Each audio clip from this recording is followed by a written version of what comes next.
Ooh, what a lovely day. All right, so I'm gonna get straight to it. Matter of fact, you know what? How you doing, folks? Welcome back to another episode of Hot Takes. I'm your host, Marcus, and if you saw last week's episode, I don't have to sing a different tune. All I had to do was believe, and I knew that my Washington football team would make it to the postseason. Whew. Big shout out to Doug Peterson for all those terrible calls he made in the middle of that game. Everyone's gonna say they threw that game, but I take a win wherever I can get it. Also, big shout out to the Giants. You guys owned Dallas last week. That was beautiful. In the final game, all they had to do was beat the Giants, and they couldn't even get that done. Man, I had no idea Dallas was going to be so trash going into the season. But rivalries aside, it was a horrid season for the entire division. I mean, the best team finished 7-9. Wait a minute, that's us. Also, big shout out to my stepmother and my father, because I usually don't check my mail on the weekends until probably like Sunday, because I let it collect over from Friday and Saturday. And the night of the game, I felt like it was a sign. I went to check my mail before the game started, and this was in the mail. I haven't owned a jersey in the longest time, but man, this feels so special. Thank you so much, Mama. I love you. Thank you, Daddy. I love you. But let's get to it.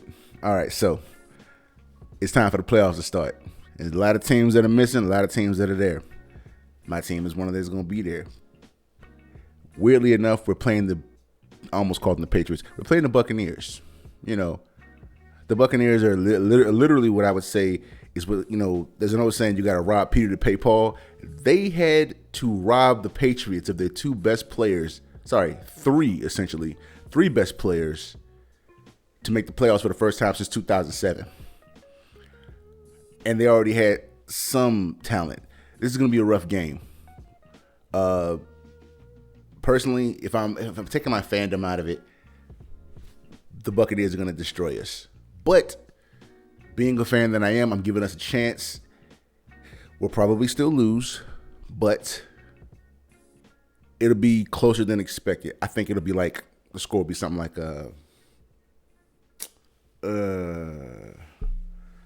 I'm thinking the score is going to be something like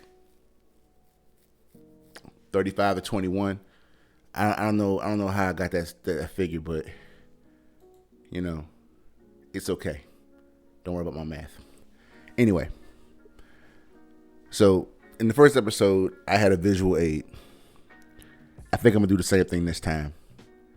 I want to watch the highlights with you, and I'm probably gonna talk over the whole thing, but that just makes this more fun because I don't mind watching it again. This is gonna be awesome.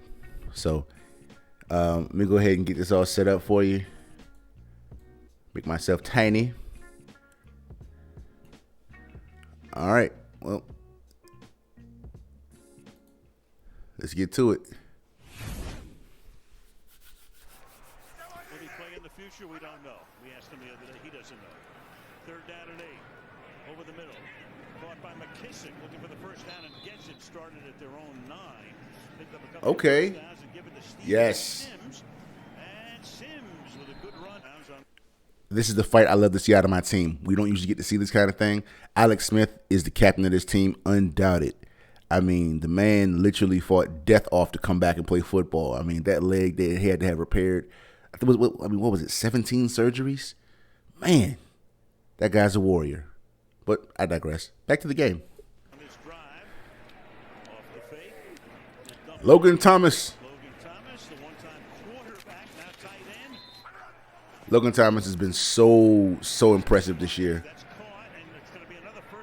Okay. Cam Sims, 89. Okay. Touchdown, Terry McLaurin. Big 17. Love that guy.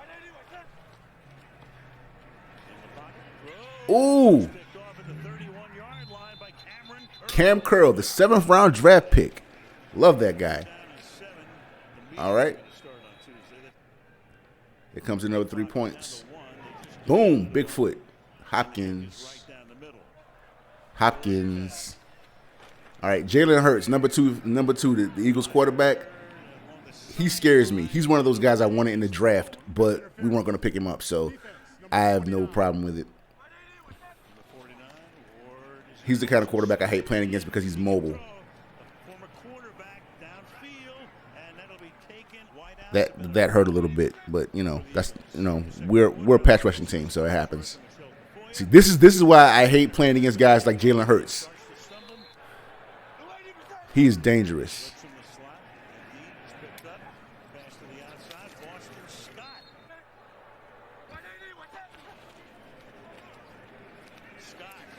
Yeah, I remember this. This is a decent run. It was a decent run.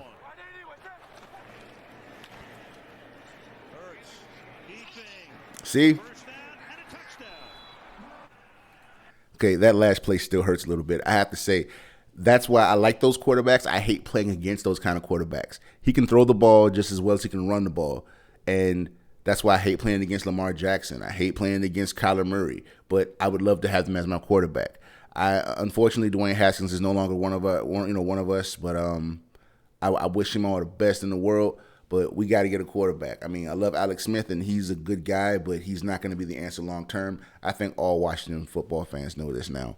And this year, I'm going to just, full disclaimer, I'm just throw it out there. My guy, hopefully he fell to the second round or late first round. Quarterback for the Gators, Kyle Trask.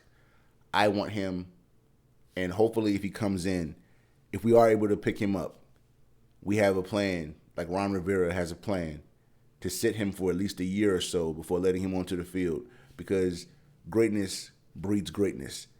You can't just be great out the gate. You got to have somebody there to teach you something first. So that's why I love, the idea of a rookie sitting for a full year, learning how to be a professional. Everything we did wrong with Dwayne Haskins, we should do the opposite and do the right things with the next guy. So, man, but this game had me on the edge of my seat in the first half. I will not lie to you. Here we go.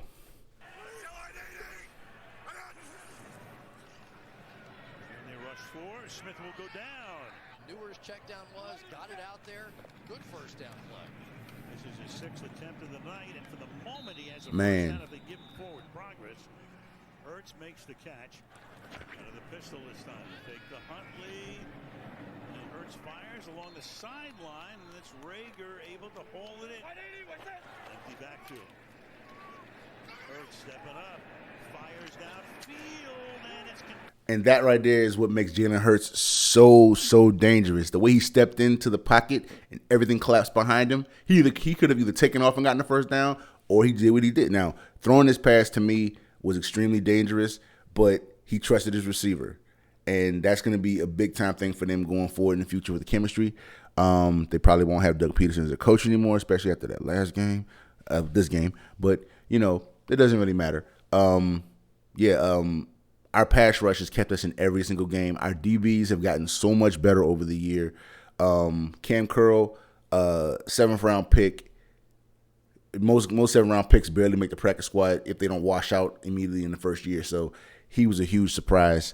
And this has been quite the year.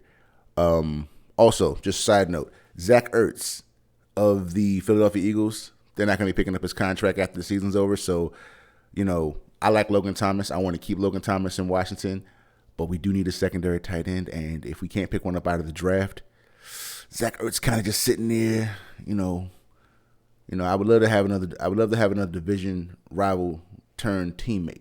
That would be awesome. But somehow caught. Was a taste of what he was supposed to be. Second round pick out of Stanford last year. See, again, man, he's dangerous. I love Jalen Hurts, man. Played on the Super Bowl team in '85, and Smith is going to get sacked at the 19-yard line by Alex Singleton. Okay.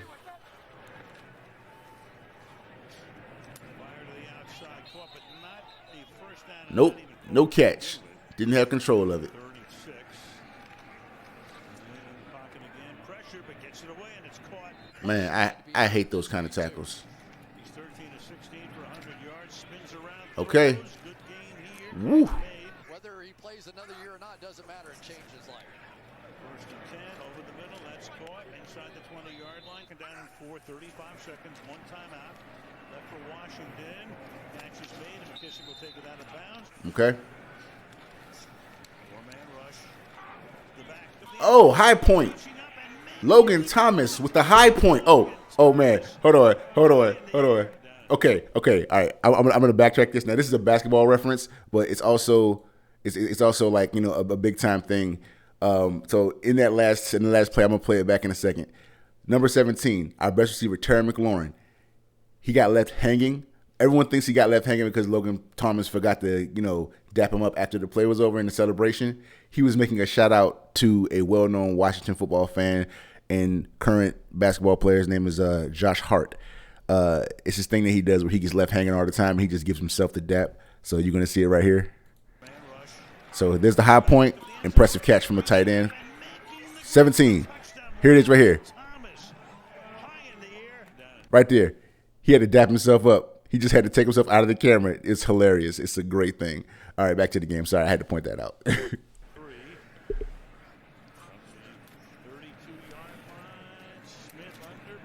Ooh, just go down.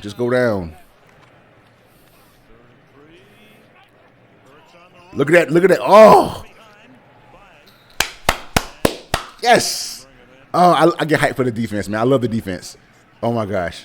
Get rid of it, Alex. Just get rid of it. There ain't nothing there. Okay. All right. Man, that was a good run. That hurt me. Whew. Man. Get him. Bostic. First man to the ball. Come on, Deron, get up on him. Yes. Deron Payne, number 94. My boy. Hold on. Is he 94 or is he 95 now? I forgot his number already. Nope. That was a tough play right there. All right, so I don't usually do the commercials. I'm going to just skip this right here. Back to the game. And again, it's Scott, and he's going to be very close. They're going to spot him. They're going to signal first down. Scott is the back. Right here. Chase on the move, fires it. Man. It's tough, though. It's tough. Look at that pass rush. Look at that pass rush. All that pressure. Yes, sir. That's that defense for you. That front seven is nasty in Washington. Oh, man. All right. Whew. Close. Barber. I forgot he was on the team. I'm not going to lie. I forgot he was on the team. But over here about is J.D. McKissick. Antonio Gibson. That's caught. They're saying no? Oh, that's right. I forgot about that play, man. Oh, Sunfield. This is where they started swapping the quarterbacks for some reason. I don't know what happened there. Philadelphia, man. Doug Peterson owes y'all. That was ugly. He throws a pretty ball to the other team. Yes, sir. Woo. It's so pretty. It's so beautiful, man. It's so beautiful. It happens. No one can play a perfect game.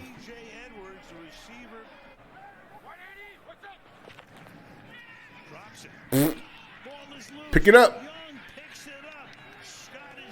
Yes, sir. Chase Young, big 9-9. Rookie of the year, in my opinion. Rookie of the year right there. Ooh, that was a tough hit right there.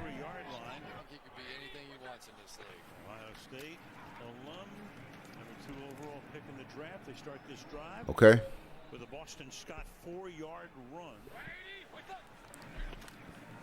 And a low snap. This one he handles it and throws, and that will be caught. First and 10. Sudfeld. look out from behind. He's going to be taken down to the 25-yard line by Montez Sweat, number 26 overall pick in the 2019 draft. My guy. That's John Bostic flipping through. Okay, so Payne is wearing number 94. Okay, that's good to know. I always forget what number he wears because it's. I could have swore he came in at 95. Staying in bounds if he can. They're trying to get him out of bounds. There's Gibson. I think he finished the game close to 100 yards. Ooh, bad snap. Does Philadelphia have a chance to come up with the ball here? Nope. And here comes Torbert to take a closer look to see if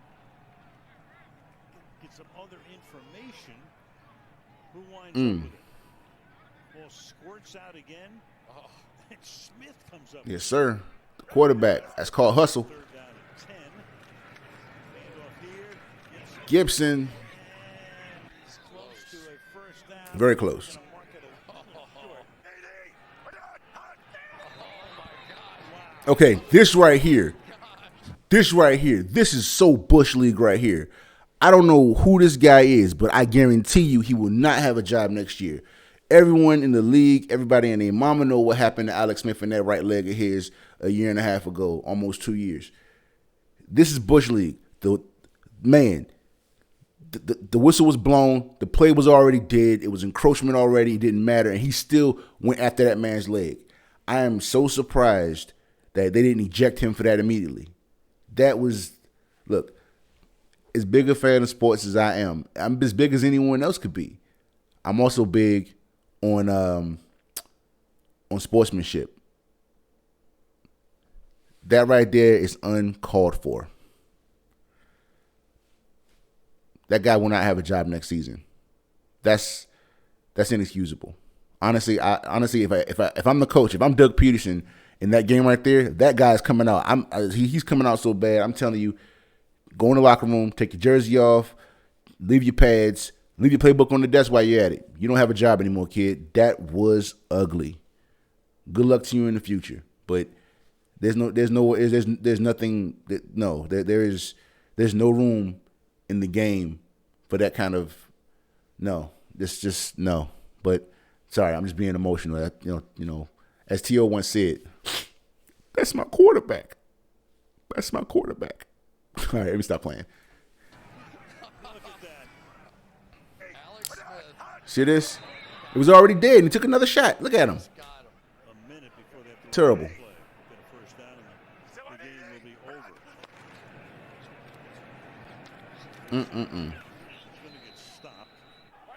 Game over now. Game is over now. Almost through. My boy Holcomb. In this circumstance, come on. Fourth down. And Sudfeld's going to run for a first. I'm surprised he actually got that first down. But, you know, it is what it is. Sudfeld over the middle. Where's the laterals here? Forget about it. The way the game should have ended right there. All right. So, just going to make an adjustment right here. All right. So, knowing that right there, that was my victory moment. Also, I think it was a great night for Washington sports in general because I'm pretty sure Kevin Durant, Washington native Kevin Durant, of the Brooklyn Nets, played the Washington Wizards. And I believe the score was 123 to 122. Washington wins. It was just a really good night for Washington sports. This is the best night for Washington sports. This is the best day of Washington sports. Or the Capitals won the Stanley Cup, or more recently, the Nationals won the World Series. Last night was a big night. I mean, well, not last night. Now it was a couple nights ago, but still, that was a really big night. Sunday night was a big night for Washington sports. Now, give me 1 second, because in other news, I mean, not other news, but, you know, sticking to the same thing, you know, it's the NFL, of course, you know, and like I said, it's playoff time, and now we have a clear picture of of what's going to happen in the playoffs. Okay, so this right here is what we had. Give me 1 second. I'm just going to move some things around.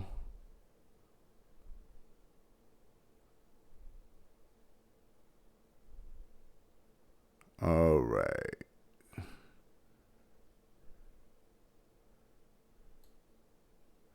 I really wish I could get rid of this thing, but it won't go away. Doggone it. All right, so we're going to do it like this. All right. I'll make myself a little bit smaller. There we go. All right, so these are the spots. This is where everyone stands in the playoffs. In the playoffs right now. All right. So in the wild card, we're going to be playing the Buccaneers, the Tom Brady-led Buccaneers. That's going to be a tough game. As everyone knows, or everyone says, Tom Brady is the greatest quarterback of all time. The man got 6 rings to prove it. I will say this. He doesn't do well against the NFC East in the playoffs or the Super Bowl. So I like our chances. I really do like our chances. I'm just throwing that out there. I mean, what is he, 2-0? 0-2 in the Super Bowl against the Giants? Eli Manning's Giants? So there's something to be said about that. But I'm not going to sit here and, go on and on about my team because I've done that long enough. Now, on the other side of things, Cleveland has made the postseason, and I don't know how long. So Kevin Stefanski might be the coach to be going forward for them. Also, big surprise this year, the Buffalo Bills. The Buffalo Bills, 13-3. My goodness.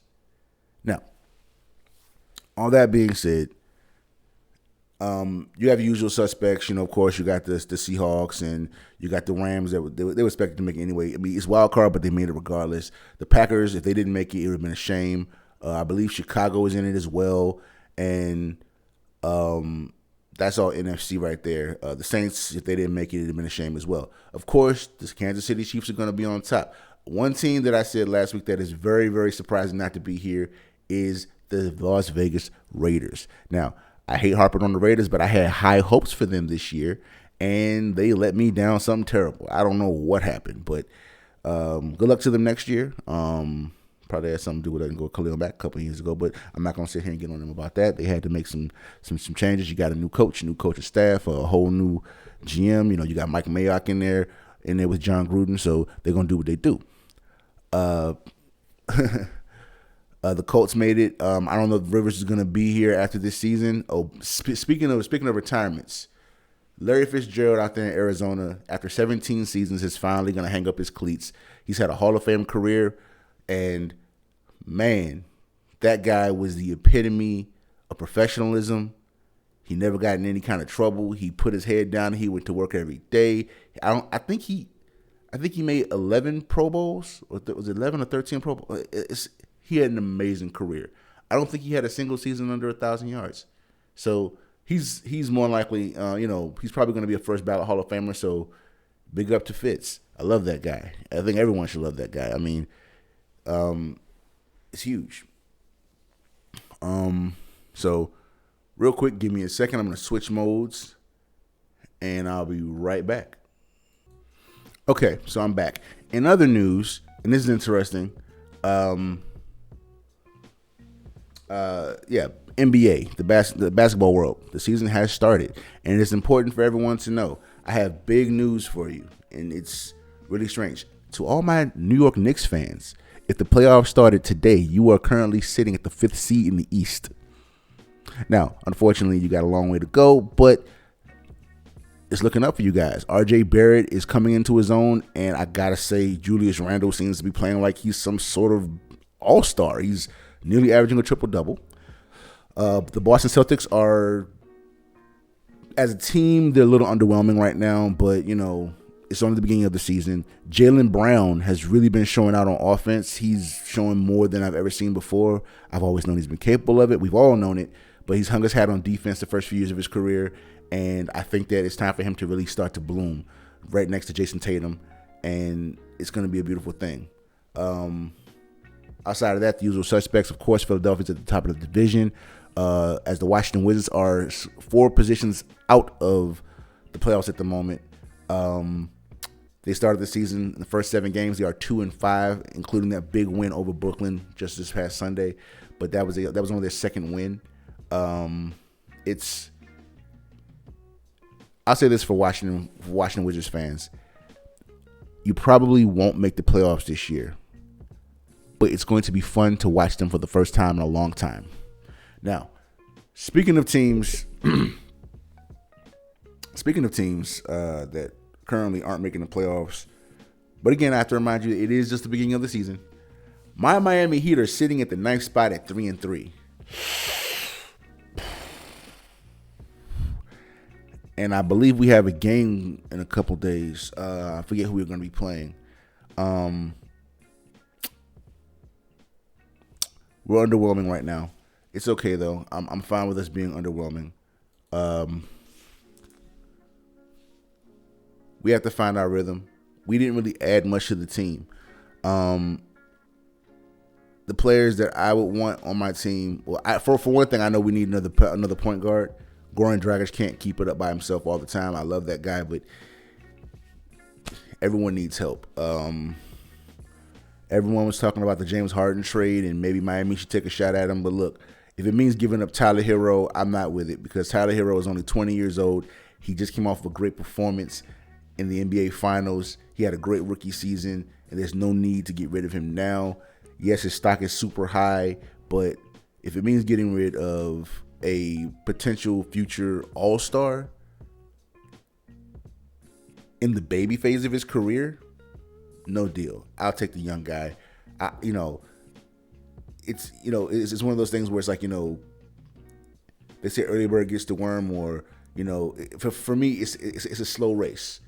It's tortoise in the hare. You can win now and win once, or you can win later and win multiple times. I want championships, not a shot at a championship with a player who won't pass the ball very well because he needs it just to be effective. Looking at you, James Harden, Mr. Beard, making all of us with facial hair look real bad right now. All right, let me stop being so personal about it. Now, funny enough, sticking to the East, the Cleveland Cavaliers, surprisingly, are playing very well. And most of this is due to the synergy between the two guards who I personally thought weren't going to work well together. That's Darius Garland and Colin Sexton. That's actually working out pretty good. They moved Sexton to the 2. They have Garland running the team, and it's working out really well. Because funny thing about Colin Sexton, yeah, he doesn't listen to the veterans, and that's probably a big problem for him. But as tenacious as he is on offense, he is just as bad on defense. The man gets after it on both sides of the ball. His shot selection has gotten way better since last year. That's the same thing I can say about RJ Barrett in New York. Shot selection. Everyone got a little bit smarter. Everyone got a little older, a little wiser, and now their games are starting to show. We're going to transition over to the West right quick. Actually, no, before we go to the West, Brooklyn is at number 10. Brooklyn was one of the favorites to win the East this year. And they're currently sitting at 10th place. Again, it's a long season. It's going to be a while before anyone's able to actually see a real playoff picture. But if we cut it off right now, and there's only 8 playoff spots. Right now, it's Philadelphia, Orlando, Indiana, Boston, New York, Cleveland, Milwaukee, and Atlanta. Whew. Man, it's going to be a rough season for a lot of teams. Now, switching over to the West, of course, the Clippers are in number 1 spot. Lakers are sitting at number 3. Funny enough, Phoenix of all teams is number 2. The addition of Chris Paul has made all the difference. They now have a real point guard who plays defense sitting next to my man Devin Booker, and it's a beautiful thing to see because Phoenix has been trying their best to win for a long time now, and I think that it's only fair that they get their time to shine. Utah is still hanging tough at number 4. Funny enough, New Orleans, the addition of Eric Bledsoe in exchange for Drew Holiday with that Milwaukee trade was actually really good for both teams. Now, I think it was better for New Orleans than anything else because Eric Bledsoe is an underrated defender. He's an undersized scorer, but all the more effective regardless. So The only player that I worry about in the situation in New Orleans is my guy Lonzo Ball. Yeah, he gets a lot of flack for being, his, LeVar's son and being, a bust or however you want to call him. But here's the thing. People look at him and they say he should be a star. No, he shouldn't. He shouldn't. Injuries aside, his first year was terrible. His second year wasn't a whole lot better. His shooting form has gotten so much better since then, and he's become a much, he shoots a three at a much higher clip now. And the one thing that's been a thorn in his side is his health. If he can stay healthy this season, because he's in his last year of his rookie deal, they've already told him they're not going to pick his option up, but they are optimistic that they can get another deal done for him to be in New Orleans long term. If that is the case, I think if he can stay healthy this year, average something like 12 to 15 points, somewhere between 8 and 12 assists, and maybe about 5 or 6 boards. I mean, come on, he's a 6'6" point guard. Be it off the bench or as a starter, I think he's better off the bench right now. I can see him getting an extension, or or re-signing with the New Orleans Pelicans, maybe a 3-year, I'd say 3-year, $50 million deal, because of course the money's exorbitant. It's inflated nowadays. Golden State, funny enough, is actually in the 6th spot, and that's and I have to give credit to the GM, because without Klay Thompson, I thought this team was doomed. I mean, I didn't think Steph Curry can actually carry the team by himself, but he's the best shooter, but he ain't the best defender, and he needs the team to kind of help him find his shot. He gets a lot of shots off the pick, and I have to give credit to the GM. He finds players that are going to do exactly as they're supposed to and play their roles. Because in Golden State, it's all about the Splash Brothers. You're down one right now. Kelly Oubre is a great defender and a great role player. Andrew Wiggins has been surprisingly doing well. Still no Draymond Green. I mean, he's not in there yet, I don't think. But James Wiseman has been surprisingly, really there for them. So it's been amazing. So I don't know what to tell you on that one. I mean, James Wiseman, I knew he was going to Golden State before the draft because it was just too obvious where he was going. I didn't think he would play this well from the jump. That's something else. Portland, of course, expecting to be there. And now to the real topic at hand for the Western Conference, the Dallas Mavericks. They're currently sitting at the 8th spot at 3-4 for the season through the first 7 games. But Luka Doncic is looking like the MVP of the league right now. Luka Doncic. I'm going to say it again. Luka Doncic, number 77. I think I'm going to call him a point forward because I don't know if he's a 3 or a 1. I can't tell sometimes. But the man is looking like the league MVP this year. And it's not even close.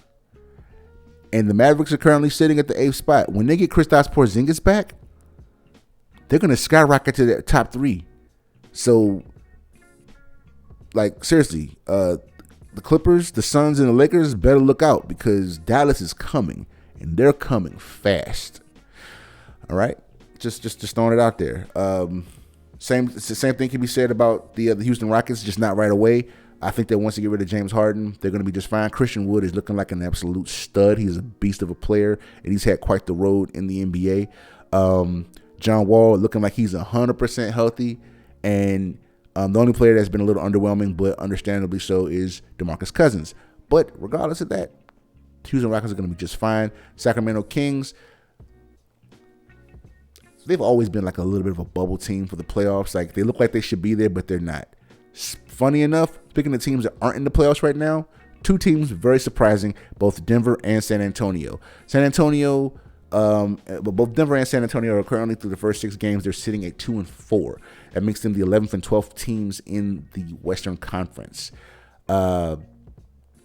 Surprising, given that San Antonio is probably the best coached team in the league. I mean, Coach Greg Popovich is elite. He's the best coach in the entire league right now. You can challenge me on that if you want to, but numbers don't lie. I mean, seriously, the man is a juggernaut. And also, I love what San Antonio has done. they allowed him to choose his predecessor in Becky Hammon. She will be the league's first ever female head coach. Mark my words. And she's going to win a championship with that team in that organization. It's going to happen. So I'm just throwing it out there right now. Denver, surprisingly, isn't doing very well, but they have to find a new lineup because Bobo and Michael Porter Jr. are starting to emerge, and they have to figure out how that's going to work because they still got Nikola Jokic, who's the team best player, next to Jamal Murray. And personally, if they don't pay Jamal Murray when it's time for his contract to be renewed, we got a spot for you in Miami, brother. We could always use you in Miami. Oh, and you be the starter. I mean, I love Tyler Hero, but yeah, Tyler might take a back seat for just a year or two. I don't know. I don't know how I feel about it, honestly. I love Tyler Hero, and I want to see him develop, but after what I saw Jamal Murray do in the bubble last year, he might be the only shooting guard I'm willing to give up Tyler Hero for. And even then, I'm not 100% on it, so it hurts. In Sacramento, again, one player that has been a bit of a bust, but it's not because his inability to play. It's because the team doesn't know where they're going, and that will be Marvin Bagley III. Marvin Bagley III is supremely talented, but he's in the wrong system, to which I must say I don't think Sacramento knows what system they're in because they never seem to be able to put it together. De'Aaron Fox is a great talent, as is Buddy Hield. It's kind of confusing to watch them play because they have all the pieces, all the prerequisite pieces to make a playoff push and maybe even a championship push in the future, but they just don't seem to know what to do when it comes to making that work together. They've been a little bit of a conundrum for me for a very long time. I'm confused whenever I watch them play. They look like they should be better than they are. If I made an early prediction, since this is the show called Hot Takes, my hot take this year is that in the NBA Finals this year, I'm gonna say Western Finals is gonna be the Lakers and the Mavericks. Injuries happen sometimes, but provided everyone's healthy, I believe Dallas will be playing the Lakers for the Western Conference title. And in the East, and this has always been my hot take for the East. And then maybe it's because I have a love affair with this particular city. But I'm gonna just say it. I think it's gonna come down to Boston and Indiana. And if I'm putting money on it, which I'm not a gambler, it'll be a 7-game series. Boston takes it. It'll be like a 2-point game. That's the hard part. But that's because they have a superior team. Now, when it comes, like in my heart of hearts, I want Indiana to be in the championship. I want them to do something they never were able to do in the Reggie Miller age. But, Indiana, you have my heart forever in the East. I love you guys.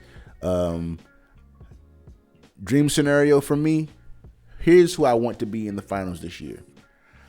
Realistically, in the East, I want my Miami Heat to go back, but it's not looking like that's going to happen this year. Still early in the year, but it's a good chance that we're not making it back this year. I think the bubble really gave us a leg up. I think this year is probably either going to be between it's going to come back down to Milwaukee and Philadelphia, provided there's no injury. And if that's the case, I'll take Milwaukee. Of course, the favorite in the West is going to be the Lakers. But I have this feeling that Dallas is going to show up. They're going to be healthy, and they're going to give the Lakers a run for their money. It's going to be a 7-game series, and I don't know who takes that one, honestly. I guess it depends on who has the last possession, because if Dallas gets the last possession, Luka's going to drain the shot, period. That's what he's going to do.